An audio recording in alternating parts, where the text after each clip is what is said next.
Hello everyone, this is Megha. Welcome back to my channel. So आज की video में हम क्लास 10th के लिए एक्सरसाइज 3.5 का क्वेश्चन नंबर 1 स्टार्ट करेंगे। So let's start.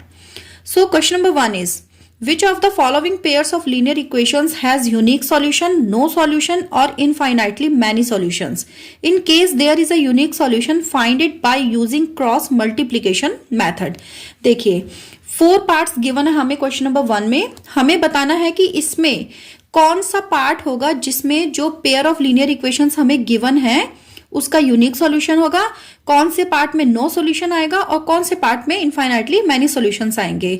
और इन तीनों में से अगर आपको यूनिक सॉल्यूशन वाला जो आपका केस है वो अगर आपका ओके होता है तो आपको फिर क्या करना है, क्रॉस मल्टीप्लीकेशन करके आपको सॉल्यूशन भी निकालना है। तो चलिए स्टार्ट करते हैं। देखिए सबसे पहले तो इसमें जो हमारे 3 केस इसमें हमें डिस्कस करने हैं उसके बारे में बात कर लेते हैं। 3 केस थे आपके, एक था आपका यूनिक सॉल्यूशन का, दूसरा था आपका नो सॉल्यूशन का और तीसरा था आपका इनफाइनाइटली मैनी सॉल्यूशंस का। तो देखिए इसमें जो पेयर ऑफ लीनियर इक्वेशंस हमें गिवन होती हैं इनमें जो नंबर्स होते हैं, मतलब जो वेरिएबल्स के साथ जो नंबर्स हैं यानी कि जो उनके कॉफिशिएंट्स हैं और जो यहाँ पे कांस्टेंट टर्म हमें गिवन होते हैं, इसके हिसाब से हमें यहाँ पे ये तीनों के तीनों पार्ट प्रूफ करने होते हैं।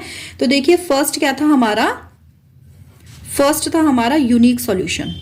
यूनिक सॉल्यूशन इसके लिए देखिए क्या होता है, a1 bye a2 not equal to होता है b1 बाय b2।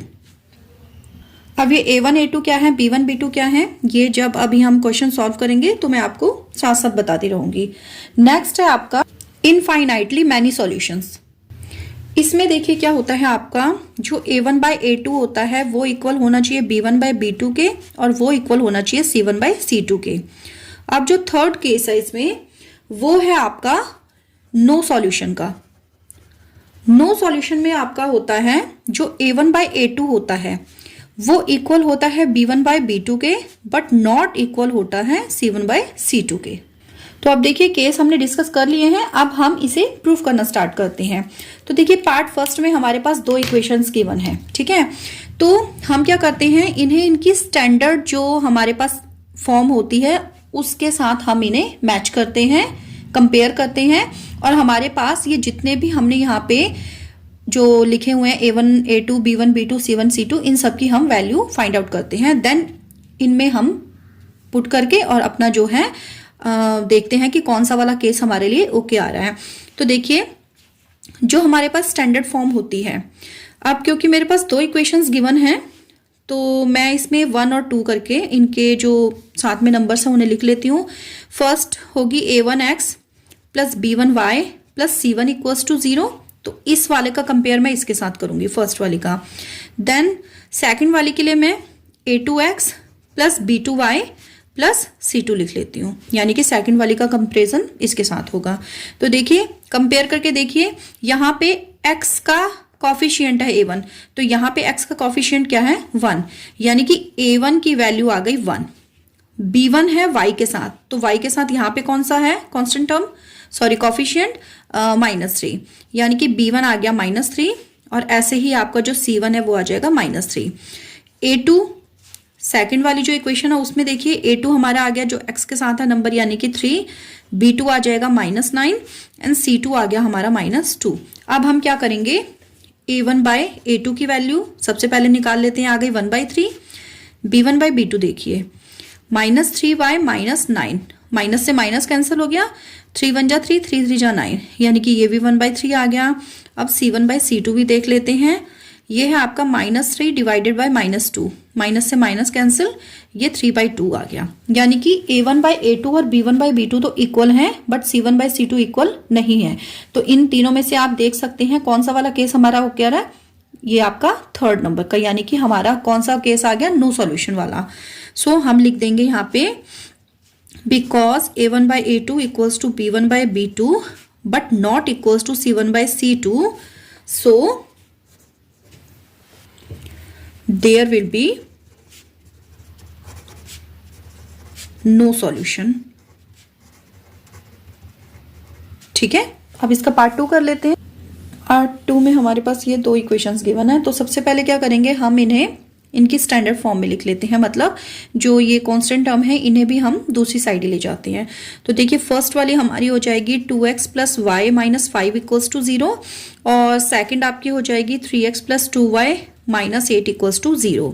अब बार बार इसमें हम जो हमारी ये स्टैंडर्ड फॉर्म थी इन्हें नहीं लिखते हैं, एक ही बार हमने समझ लिया, अब हम इसी के अकॉर्डिंग इसको अपने हिसाब से करेंगे। ठीक है, तो देखिए फर्स्ट वाली इक्वेशन में से देखिए a1 b1 और c1 की वैल्यू आ जाएगी और जो सेकंड वाली है उसमें से a2 b2 c2 की वैल्यू आ जाएगी। तो a1 आ गया हमारा x का कॉफिशिएंट यानी कि 2, b1 आ जाएगा y का कॉफिशिएंट मतलब 1 एंड c1 आ गया हमारा कांस्टेंट टर्म मींस -5।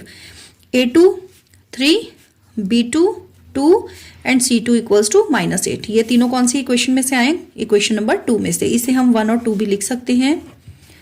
ठीक है, अब नेक्स्ट काम कर लेते हैं, a1 बाई a2 की वैल्यू निकाल लेते हैं। ये तो हमारी आ गई 2/3, b1 by b2 1/2 and c1 by c2 कितना आ जाएगा -5 डिवाइडेड बाई -8। तो माइनस से तो माइनस कैंसिल हो गया बट ये आपका आ गया 5/8। तो देखिए तीनों में से कोई भी वैल्यू एक दूसरे के इक्वल नहीं है। It means a1 by a2 not equals to b1 by b2। और अगर आप चाहें तो इसे भी लिख सकते हैं बट हमारे पास जो केस बनेगा वो देखिए कौन सा बनेगा, case number 1, a1 by a2 not equals to b1 by b2। ठीक है, तो अगर आपका सबसे स्टार्टिंग में ही इन दोनों की वैल्यू इक्वल नहीं आती है, जब आप इन दोनों को निकालते हैं वैल्यूज को दोनों इक्वल नहीं आती है, तो आपको थर्ड वाली निकालने की कोई नीड होती नहीं है क्योंकि नॉट इक्वल जो है हमारा फर्स्ट केस में ही आ जाता है। ठीक है, तो यानी कि अब हमारा क्या बन गए, यूनिक सॉल्यूशन का केस बन चुका है। So there will be unique solution. आप देखिए क्वेश्चन में गिवन था कि अगर हमारे पास यूनिक सॉल्यूशन वाला केस आता है तो हमें क्रॉस मल्टीप्लिकेशन मेथड का यूज करना है एंड जो इनकी वैल्यूज हैं उन्हें फाइंड आउट करना है। तो अब हम इसमें क्रॉस मल्टीप्लिकेशन करते हैं। तो देखिए क्रॉस मल्टीप्लाई करने के लिए हम कैसे करते हैं, हम यहाँ पे लिखेंगे x, इधर लिखेंगे y और यहाँ पे हम लिख देंगे कांस्टेंट टर्म यानी कि 1। अब देखिए x के नीचे हमारे वो नंबर आएंगे जो x वाले नहीं होंगे, बाकी के जो बचेंगे। ठीक है, x के नीचे x वाली लाइन यानी कि x वाले जो नंबर्स हैं उन्हें हम ऐसे करके हाइड कर लेते हैं और जो बाकी जो बचे हमारे पास नंबर हैं वो हम लिख लेंगे। देखिए यहाँ से बचेगा 1, यहाँ से -5, इधर 2 एंड इधर -8।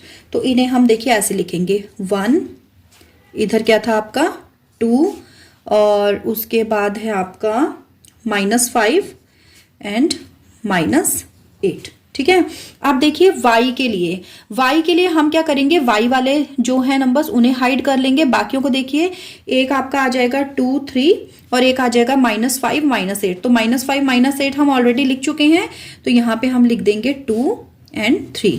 अब कांस्टेंट टर्म के लिए हम क्या करते हैं, कांस्टेंट वाले जो टर्म्स हैं उन्हें हाइड कर लेते हैं और बाकी बचे हुए नंबर्स लिखेंगे।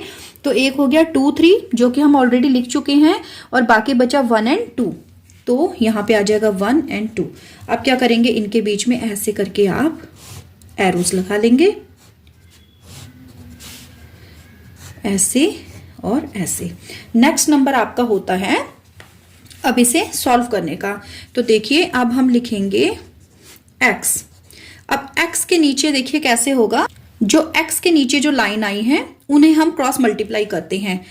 1 की मल्टीप्लाई आपकी होगी -8 से, -2 की मल्टीप्लाई हो जाएगी आपकी -5 से। ठीक है, अब बीच में डालेंगे इक्वल का साइन, अब आएगी y की टर्म यानी कि y के नीचे जो नंबर हैं अब हम उन्हें क्रॉस मल्टीप्लाई करेंगे। तो पहले -5 की 3 से, फिर बीच में आता है माइनस का साइन, देन आएगा -8 की मल्टीप्लाई 2 से और लास्ट में आपका क्या है, कांस्टेंट टर्म यानी कि 1 की टर्म। 1 के नीचे जो 1 के नीचे हैं 2 × 2 -3 × 1। अब इसे हम सॉल्व कर लेंगे। तो आ गया x के नीचे कितना आ जाएगा, देखिए 1 8 जा -8 माइनस प्लस 2 5 जा 10 इक्वल्स टू y अपॉन -5 3 जा 15 माइनस प्लस 8 2 जा 16 इक्वल्स टू 1 अपॉन 2 2 जा 4 -3 1 जा 3।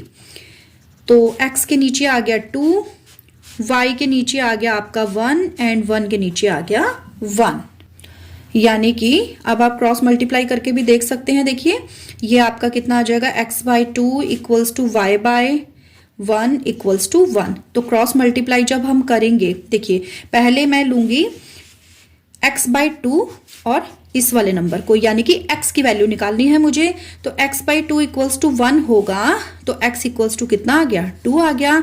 अब नेक्स्ट नंबर किसका है, y की वैल्यू का, यानी कि y के साथ अगर मैं यहां से क्रॉस मल्टीप्लाई करने की करती हूं तो y इक्वल्स टू मेरा तो डायरेक्ट 1 आ गया।